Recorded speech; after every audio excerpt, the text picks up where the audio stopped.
Love you the Bible? 1692. A merciless witch hunt in the New World. She must be under some evil hand. A community of pious Puritans in New England believed the devil was among them. Tell me, who does come into my house? That's a ghost. Here, in this house. Order! Why do you hurt these children? I have not hurt them. Did you bring a black man with you today? I'm an innocent person. The devil hath been raised in Salem village. Anyone and everyone among them might be a witch and Satan's willing helper. There was no stopping the religious madness. It was to cost many lives and leave the community in Salem riddled with guilt. Cannot one of you look me in the eye? It was a major fall from grace at the very beginning of American history, and to this day, many questions have gone unanswered.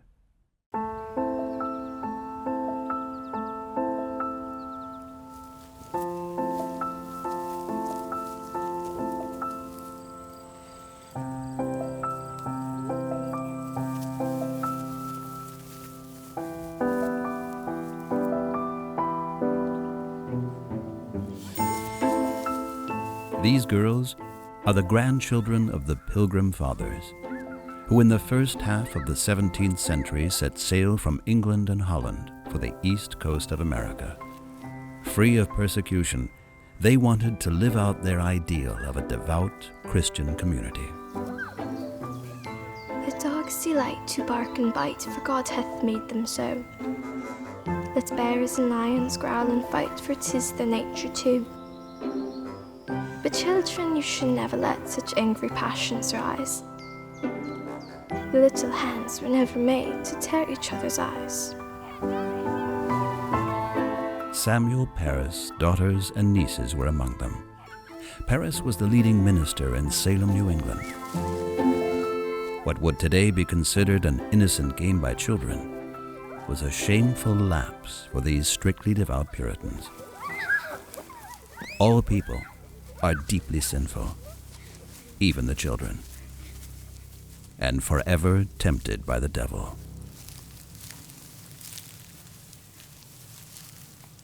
It has everything to do with us.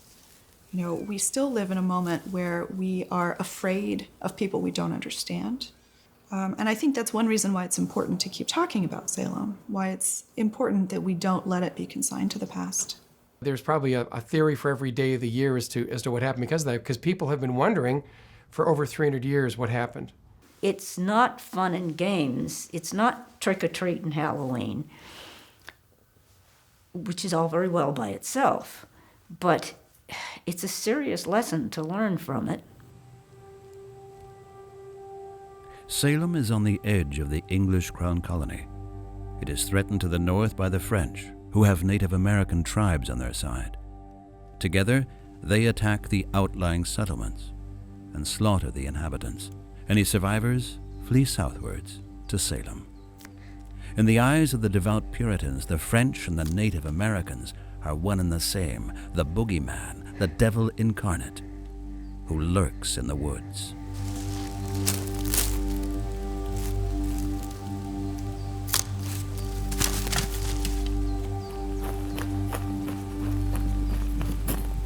Imagine that we live in that world and we know that there are evil forces out there and that they look to harm us, but we can't even say for sure who they are, who the bad guys are. All things foreign, all things unknown spell danger. There is no safety or security. We have Indian attacks. We have refugees, we have incidences of witchcraft already taking place. And the general sense amongst Puritans is simply, when bad things happen, like these things, They don't happen with no reason. There is always a reason why bad things happen. Ultimately, everything that happened, your dog dies, your cow gets sick, your child is sick, your house burns down, you're suddenly in pain, all these things have to have some meaning connected to something much bigger than you, God, or possibly Satan. Certain that they were sinful down to their very depths, each person had to be immensely strict with themselves, or so the Puritans believed. Salvation would only come to the pure, who took biblical doctrine as their guideline in life. To lead a diligent, simple, and morally pure life, that was the duty of every member of the Salem community. They talked about religion all the time in the context of everyday life. Every turn of the weather, every interaction is informed by a religious understanding. So I think today we use religion as a category of discourse that is unto itself, whereas at that moment, religion informed every analysis of how the world worked. And the Bible provided the instructions. It was tough being a child in this small and narrow-minded world. The excitement of the forbidden. Who would not gladly cast a glance into the future, even if the minister condemned such practices as the work of the devil? They produced what was called at the time an English form of folk magic called a Venus glass. They would fill a glass with water, and then they would suspend in the water an egg white. To see what their future husbands would be, what they'd be doing for a living, because that would affect a woman's role in life. There's something out there. It's just cool firelight through the glass. These girls knew that telling the future was not something that good Christian girls were expected to do, especially in the home of a Puritan minister. That was something that was forbidden. And as a result of that, things start to devolve.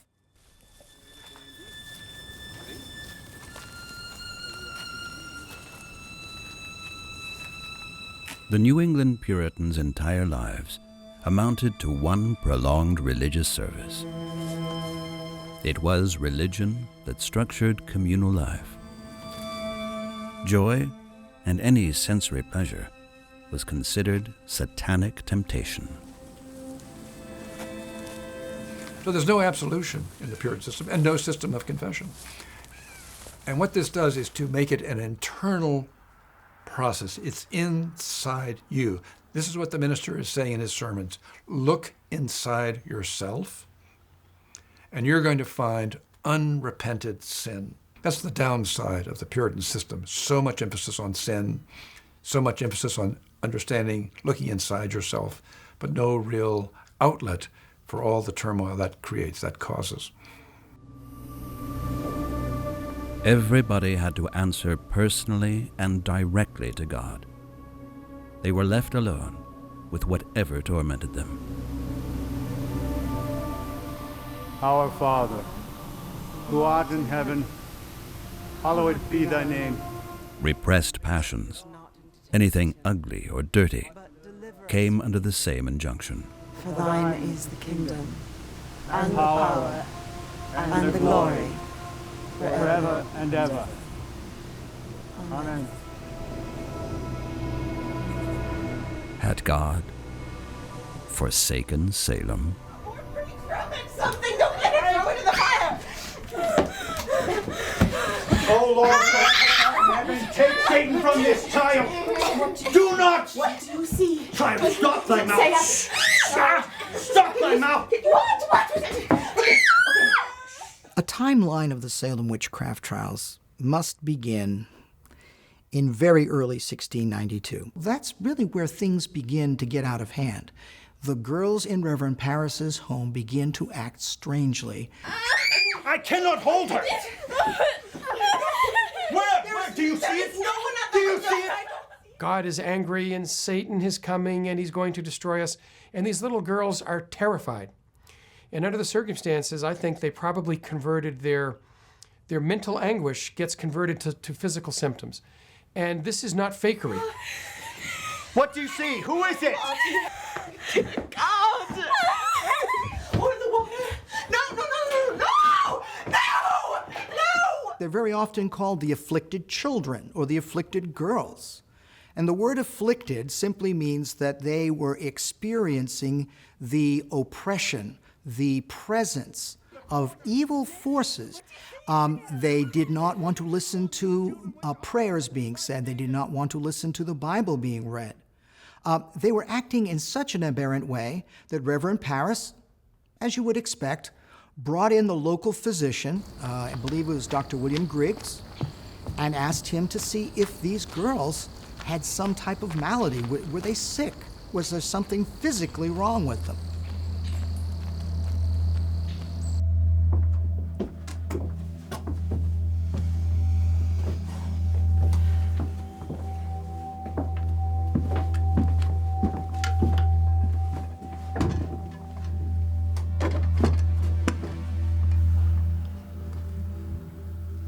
They couldn't make sense of it medically. This is in the 17th century, and I don't know of any 20th century, 21st century interpretation that cuts any ice at all.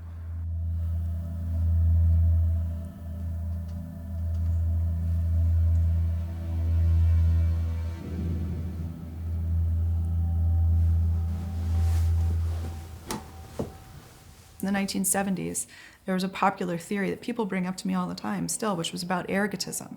This suggested that the Salem witch trials could be explained away by the fact that all the afflicted little girls had eaten moldy rye bread and were hallucinating.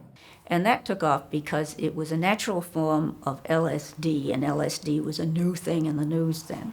The thing is, the month after the article came out, it was rebutted in the same journal by two other scientists who pointed out that convulsions can be caused by the ergot poisoning.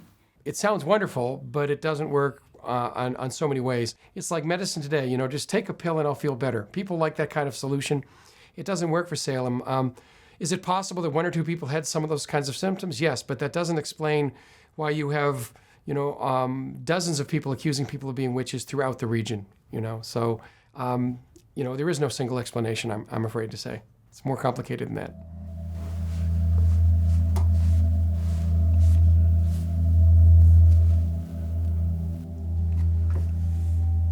There is nothing wrong with her that any medicine I provide could cure.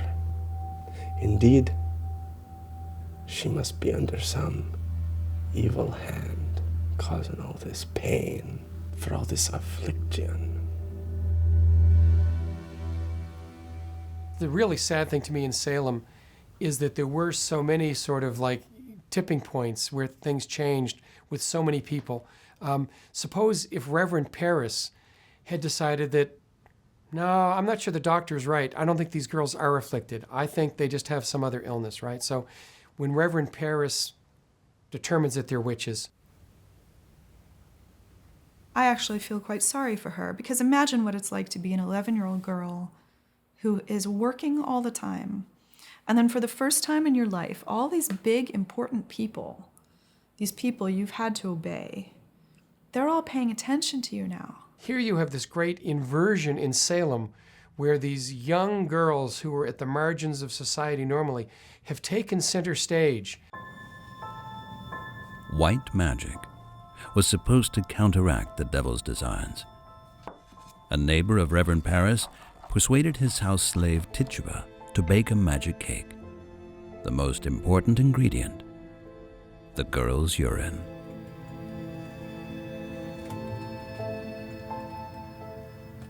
Tituba was born in Barbados, was probably of Carib Indian heritage. She was enslaved in Paris's household, and she would have been at the bottom of that community hierarchy at that time. If a dog eats the magic cake, Then the witches will scream in pain and thus betray themselves, or so people believed. But the magic did not work. It's certainly embarrassing for the minister's household to be attacked by witches, devils, whatever. I mean, you don't want to jump into that. What does happen in my house whilst I am away? I don't know. Do not lie to me, child. Who is it that torments you? I am no liar. The devil is the king of lies. Then tell us who it is that is coming to ya. Who is it that pinches ya? I don't know. Love you the Bible? Yeah. Love you your prayer? Yeah. Then what afflicts thee? Who does come into my house and frighten thee? Which apparition comes to you in the night? Tell me the name, child. Tell me! Tituba. Exactly what was going through Betty's mind when she named Tituba, I don't know. But the parents, Reverend Parris, certainly didn't want that going on in his house. So he suspects her too. Tituba's kitchen was a popular meeting place for the girls. The slave woman has many stories to tell. Last night, while I was sleeping, I heard the same dreadful voice. Oh boy, come away, come away. And I woke up when I was looking for the voice. Nobody was there. We know very little about Tituba except what happened during the witchcraft. If it weren't for the witchcraft events, she would have just fallen through the cracks of history and we would never have known even her name. Well, one thing we do know is that they considered Tituba as a confidant and as a source of constant entertainment. I think she was a very important character in the role of the children's lives at home. They spent a good deal of time with Tituba and developed a close relationship with Tituba. That's a ghost. It's a ghost. We have a ghost among us here in this house. Sent by the devil. The fact that Tituba was the first accused is likely due to her lack of power within the household. The fact that she was there, and the fact that she wasn't going to be in a position to defend herself. Tituba gets thrown into jail. But this does not stop the witchcraft. The visitations by the devil persist. At night, she comes to me and pinches me and bites me, and she tells me that she will hurt me most dreadfully if I don't sign her book. And there's a black man who whispers in her ear. Tituba, when pressed, when questioned, says, "The devil came to me and bid me serve him." They say, how many witches are there? And she said, I saw 9 names in Satan's book. That means there's more people out there. Who are they? And people start wondering, what other neighbor might be a witch? Who else is involved in this?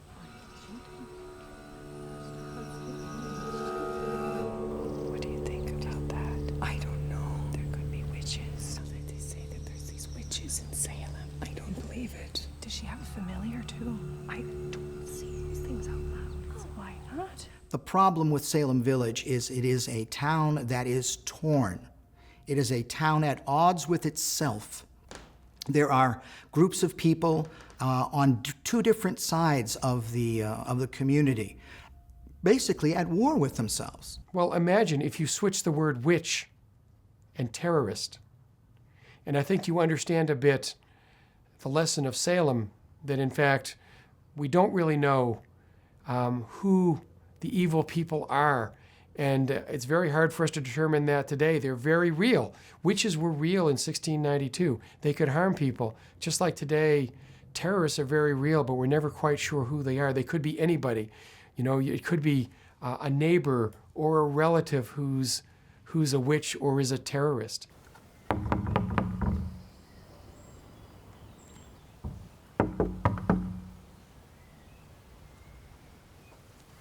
Have you ought to spare today for someone who needs it? I'm sorry, Goody, I got nothing for you today. Not at all, just a little. I'm sorry, I got to feed my own children, you know. You're a wicked woman, you know that? God. I go with God, you see. I hope you and your family know what it is someday. I think it's hard to be an outsider in any culture and at any moment in time, but it's pretty hard to be an outsider in 17th century Massachusetts. There's no designed place for the outsider. There's the church. The outsiders are not really in the church, except accidentally. They're not part of the family structure. They're not part of the people you look for marriage partners with if you're, a good, solid person. But they are part of the legal system in the bad sense, in the sense of being troublemakers in the village.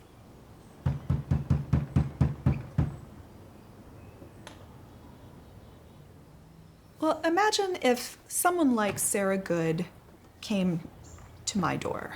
Perhaps I send her away. And going away, she's resentful and she's angry. And she says, "You're going to regret not giving me anything to eat today." And an hour later, my toddler is scalded with boiling water. Very common injury for women and children at this time period, and a potentially fatal one. Later on, if she is accused as a witch, I will see that correlation, those correlated events, as causal. I haven't lived through the scientific revolution yet. I won't know that correlation and causation are different. I will see that as an example of a threat followed by maleficium.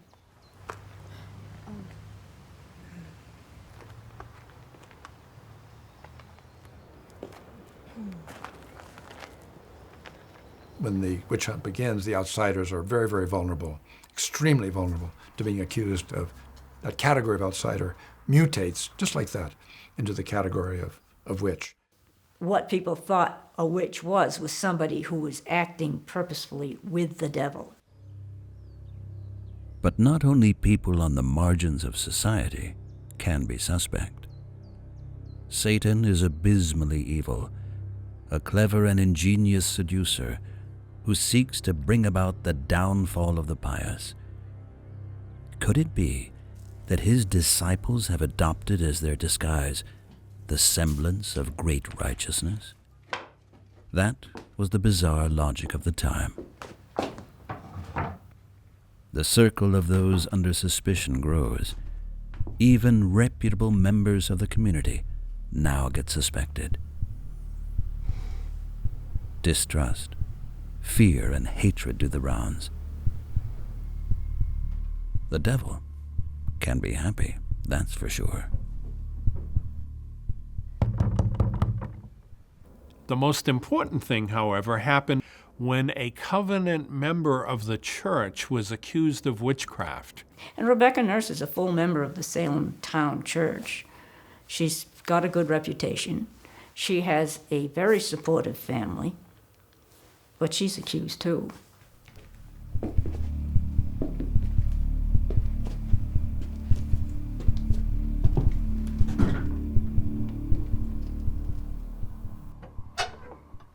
There being complaint this day made against Rebecca Nurse, the wife of Francis Nurse of Salem village, for vehement suspicion of sundry acts of witchcraft. I never did no witchcraft in my life. Having done much hurt and injury to the bodies of Ann Putnam and Abigail Williams, you are therefore, in their majesties' names, required to apprehend and bring before us Rebecca Nurse. I could say before my eternal Father that I am innocent. God will clear my innocency. Go and get your belongings. Quickly now.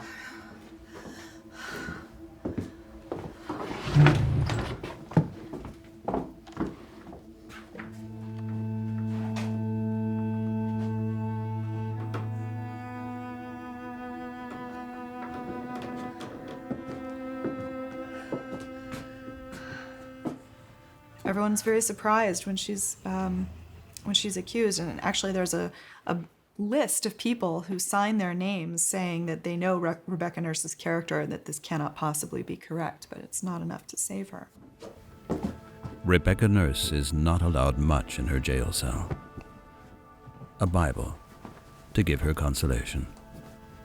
It is a tough test for this devout woman, yet she hopes to endure the animosity by remaining strong in her faith.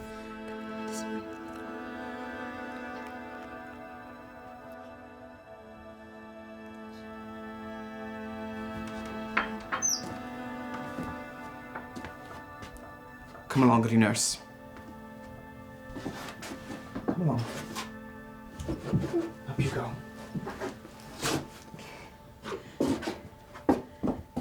Anyone can be a witch, and you don't have to look like or act like a witch to be one. You can be secretive in your beliefs on witchcraft. And this really opened up the floodgates, so that in April and then in May, more and more people were being examined, thrown in jail. Good day. Do you have the froll for my husband? Hey, good wife, I do here. Oh, lovely. Check that handle, it's good. Very good. Have you heard the rumor? What rumor be that? They're saying she bewitched her first husband to death. I have heard that. And I have something to say to it. This same woman came to my house about, a month and a half ago. She had a bit of a spat with my wife. And a week later, our best milking cow died. You don't say. I do say.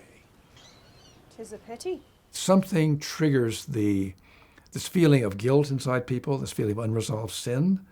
And so what's the first thing you do with it? You project it onto somebody else. That's a psychological act. You project it onto somebody else. Not my sin. It's not my responsibility. It's somebody else's responsibility. And that leads you to the figure in the village or in the town that you name the witch. I think it was witchcraft. God help us. God help us is right. Well, thank you for this, sir. Good day. You can only convict people of witchcraft on one of two types of evidence. One is a direct confession, or two is two eyewitnesses who can testify that they have seen this person commit an act of black magic. Now, since you and I know that black magic isn't real, it's hard to find two people to confess to that. So instead, they'll sort of bring all together this sort of pile of lesser evidence, and the sentiment is so real in Salem in 1692. People know from things that are going on in the colony that witchcraft is real and Satan is loose, and they are willing to accept this lesser evidence as proof that these people are witches. For the accused, there was more at stake in such a witch trial than their position in the community and their standing. Statements by witnesses decided over life and death.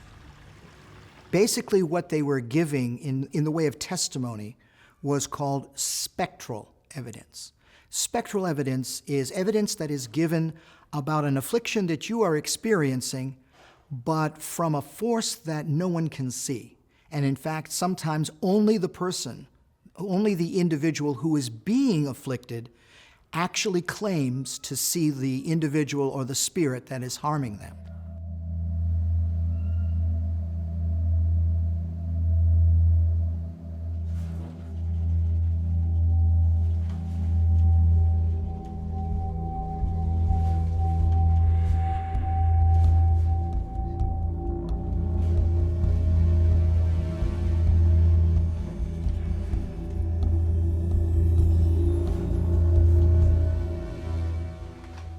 If they hadn't used spectral evidence, and spectral evidence, the idea that the witch has a specter which it can send out and do mischief for it, and the thing that was afflicting the children, and the children would say the specter of this person or that person is choking them right now.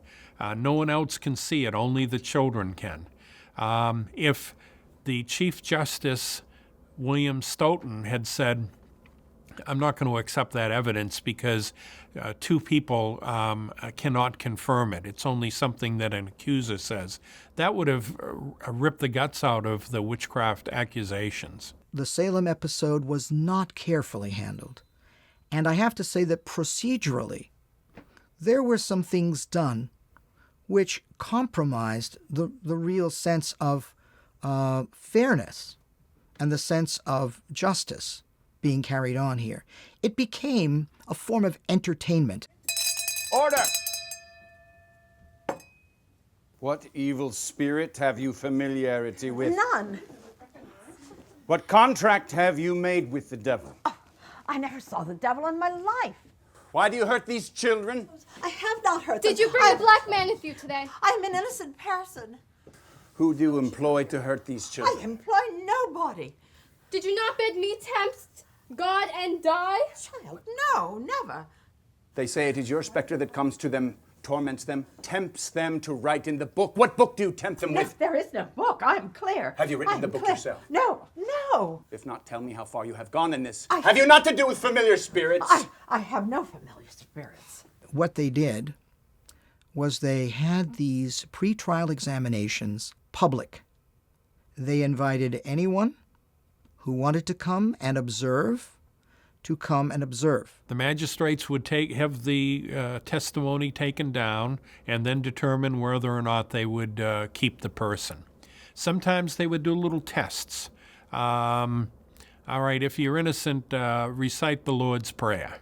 And whereas most people know it by rote, if you really think about it, you're going to make a mistake. Our Father, who art in heaven, hallowed be thy name. Thy kingdom come, thy will be done on earth as it is in heaven. Give us this day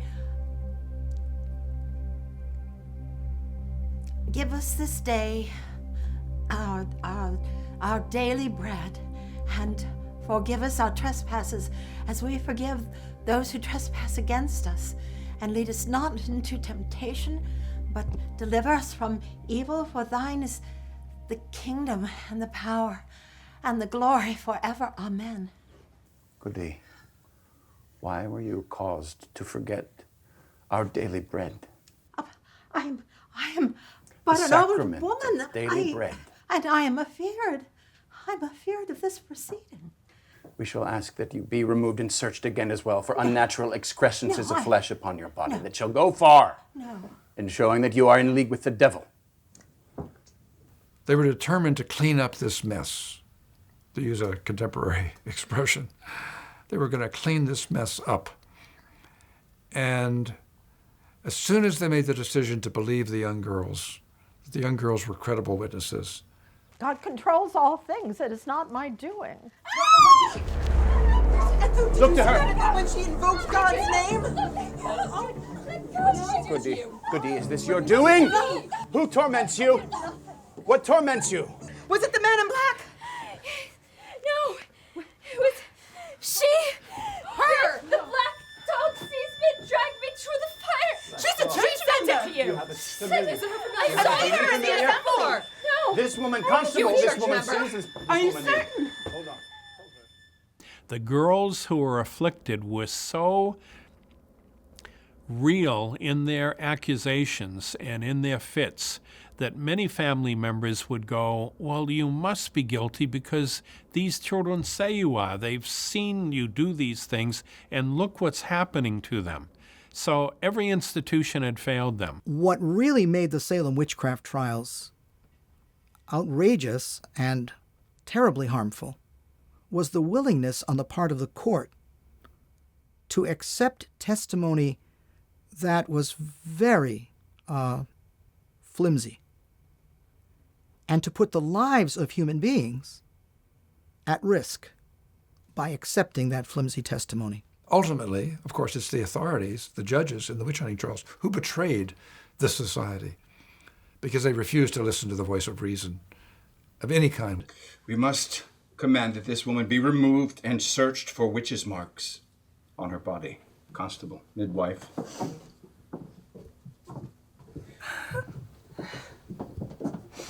Can we take her now? Constable, please remove her. The power lies with men who are magistrates, men who are theologians, and the power becomes enacted mostly on women's bodies. So there's a strange triangulation of power, you know, in which it is women's bodies. There are men who are accused and killed at Salem as well, but most of the men who are accused at Salem are accused because they are married to a woman who's also accused.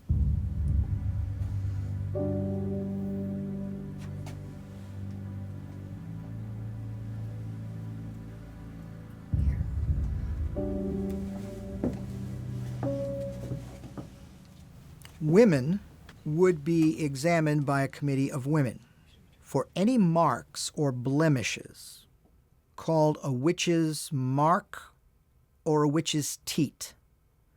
And the belief was that if you were a witch and had given your soul to Satan, Satan would exchange to his newly converted witch a demon, a demonic being, in the form of what they called a familiar. Today, if I go dressed as a witch for Halloween and I'm wearing a black pointy hat and I have a broom, I have a little cat with me, that popular culture representation of the black cat derives from the assumption of the spirit familiar that witches had. And it would be the witch's job to sustain this familiar on their blood. And the place where the blood was drawn out of the witch's body was this so-called witch's mark. There's a very gendered representation of how witches work, an inversion of maternal kinds of things. Should we prick any of them with the needle to see if they bleed?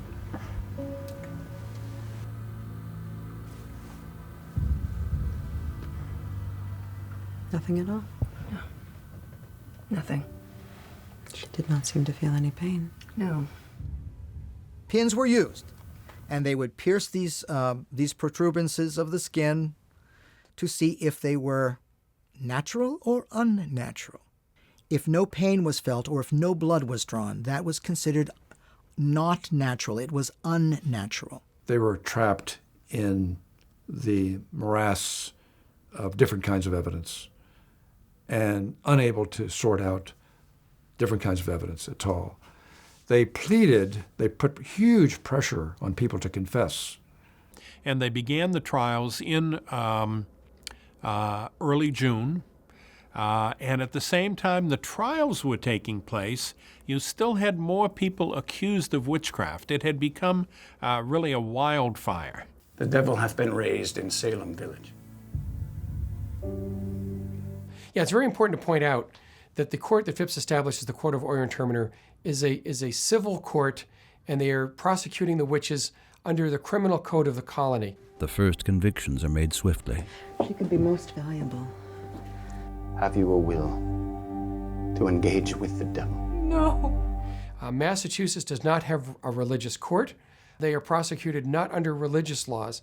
So in this sense, these are different than most of the witchcraft cases that take place on the continent of Europe, where there are religious tribunals and religious courts. And that's why the punishment is different here. When in Massachusetts, or in England, when people are found guilty of witchcraft, they are sentenced to death, and they are sentenced to death by hanging.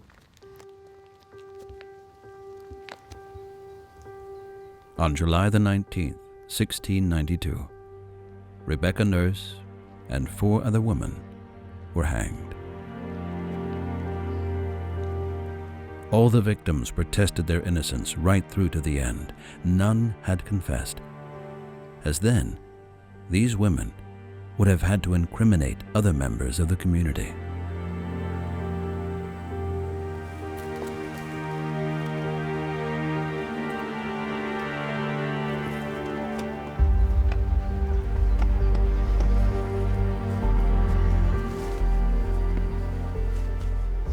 Our Father which art in heaven, hallowed be thy name. Thy kingdom come, thy will be done on earth as it is in heaven.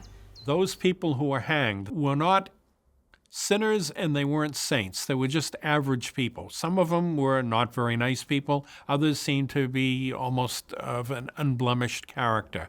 The one quality they had in them that made them different from the 150 other people accused was that at the time of the confrontation of the worst crisis in their life, they choose death over telling a lie.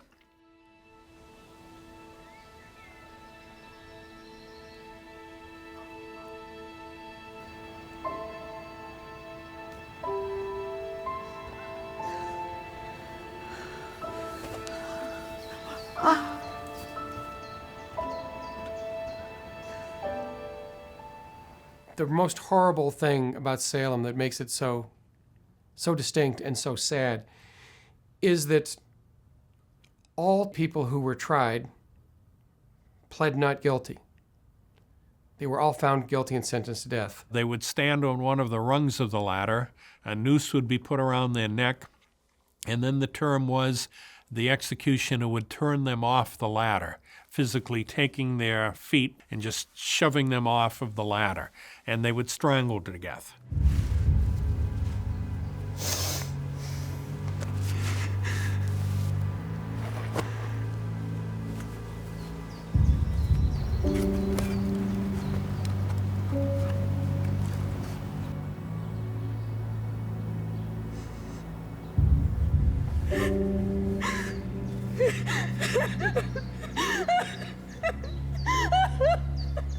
What some of the accused understood very quickly was that if you had confessed to witchcraft, they didn't try you right away.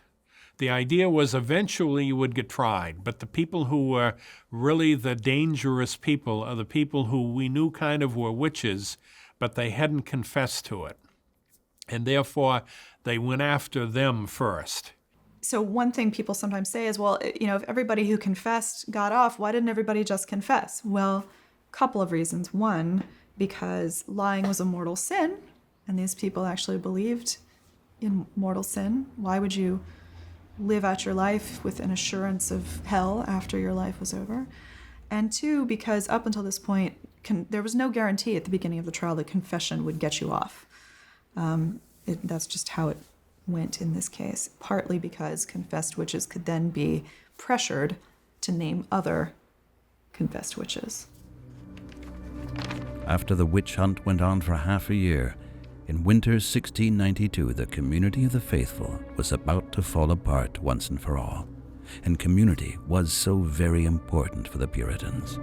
Our Father, which art in heaven, hallowed be thy name. Thy kingdom come, thy will be done, on earth as it is in heaven. 25 members of the community lost their lives. More than 1/3 of all the inhabitants were in jail. Families torn apart. No one trusted anyone else. In the fall, the fields weren't harvested. Cattle died in the stables. And yet new witches were interrogated. And even the leading lights of the community were denounced. Rich businessmen, men of the cloth, and their wives. The Salem witchcraft trials have come to be regarded as the absolute worst thing the Puritans ever did.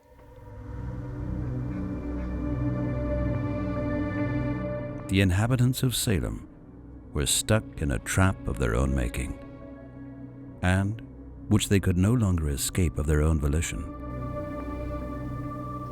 Forget not your children. Forget not your bride. The trial is so hard to bear, but for the sense of sin, deliver me, O Lord. It was too catastrophic. It was too traumatic for them. And so the community would never be the same. They couldn't just go back to the way things were. Many members of the community started to feel guilty. They asked themselves how things could have come to this. We are gathered here today as we must, for the devil is among us. Many of us have been weak. We have forsaken our scripture. We have forgotten our Christian duty.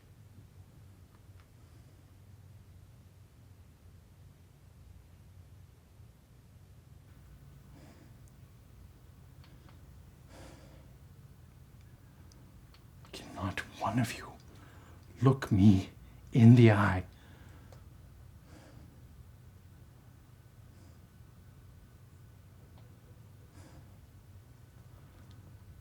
By late summer, there are numerous critics who are beginning to express their concern for the witch trials.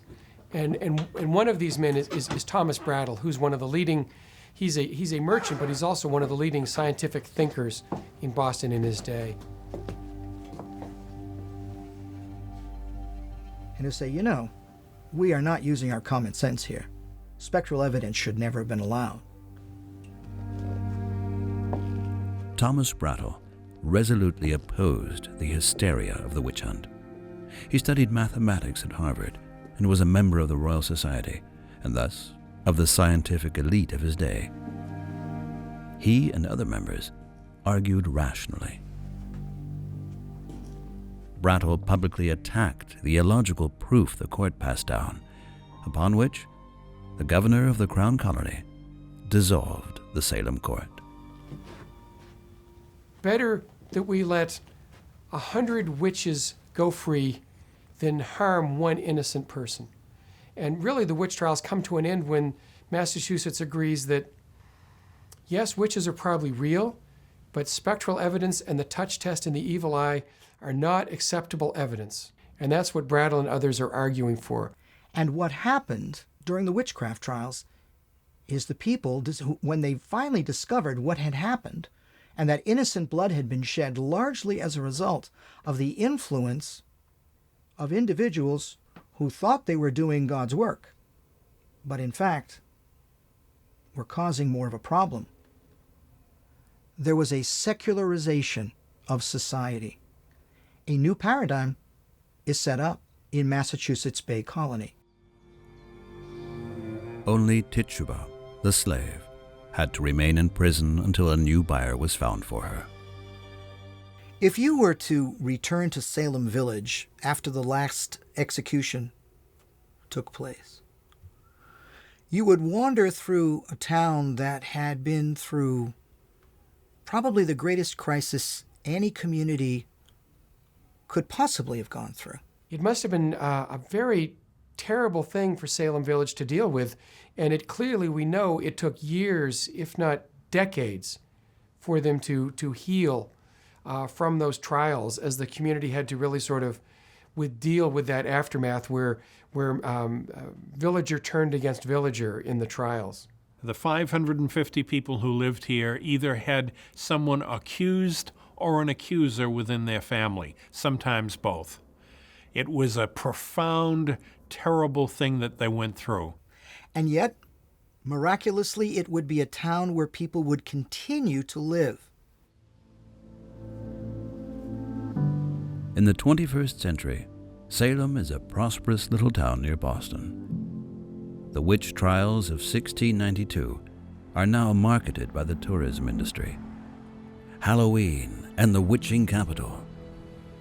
But Salem was also a turning point. One of the big conclusions to draw from Salem is the danger that can befall people from the best of all possible intentions. The people who conducted the Salem witch trials believed that they were doing the right thing.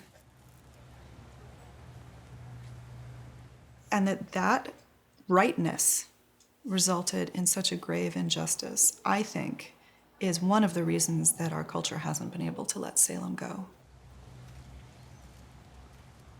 Seeing women hang, is that going to make things better? They thought that it would. It didn't. Human nature keeps repeating it, and it's in a different guise each time. The persecution of individuals simply for being different has persisted even after Salem. Can we recognize it the next time it comes? As long as we have scapegoating, as long as we have prejudice and hatred and bigotry, as long as we have to talk about race prejudice and the issue in America today of Black Lives Matter, we're going to have some form of witchcraft, right? Back then, only 550 souls lived in Salem. Our modern world is far more complex. It seems enlightened, but are we so unlike those people in the past? It has so many echoes in our own time. It isn't just in America that right now that we're living that story. It's in Europe, all over the world. Not until 2001 did the governor of Massachusetts declare the last victims innocent. In the mid-20th century, both theater and film ensured the events in Salem moved back into the limelight. driven also by the experiences made in our times with fear, denunciation, and mass mania. A good thing that came out of the witchcraft, that the individual still can count in history. And although they were regaled and spat upon in their own time, today we remember them, and today we kind of honor them, and they've become, in fact, heroes rather than villains. The witch hunt in Salem has long since been and gone, but it remains a blemish in American history. Later generations were to view the trials as a symbol of injustice and persecution. It does not suffice to inscribe the ideals of liberty, justice, plurality, and religious tolerance in constitutions. They need to be a lived reality and, if necessary, defended against all forms of injustice.